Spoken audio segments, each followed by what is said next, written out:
Prologue. "Hey, Steve, you up for a walk?" I asked over the phone. It was the fall of 2005.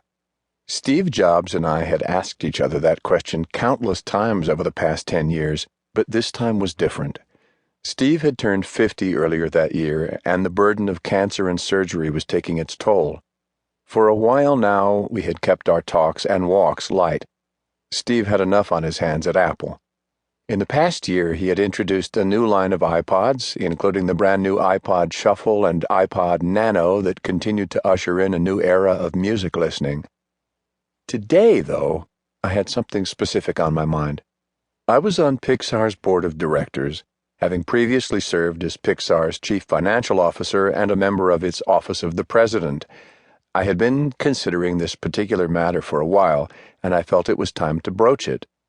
Steve had been feeling a little better lately. This was as good a moment as any. "Sure," he said. "Come on over. I'm around." We lived in Old Palo Alto, a neighborhood just a mile or two east of Stanford University in California's Bay Area. Steve's house was just a few minutes' walk from mine. It sat on a corner lot, a beautiful Tudor-style country cottage, brick-walled, with a steep-sloped slate roof. I entered from the back gate and went through the kitchen door where, as was usual, an array of delicious-looking fruits and snacks sat on the long rustic wood table. I said hello to the family chef, who was warm and welcoming, and made my way through the kitchen down the hall to Steve's office. "Hi, Lawrence," Steve said with a smile as he looked up and saw me. "Still up for that walk?" I asked him. "We can sit if you like." "Let's go for it," he said. "Be nice to get some fresh air." Walking the streets of Palo Alto was a tonic for Steve. He loved the air, the architecture, the climate. The weather was clear and warm as we strolled down the flat streets lined with oak, magnolia, and ash trees, past the variety of architectures, from small ranch houses reminiscent of an earlier era to large remodeled estates that reflected Silicon Valley's growth.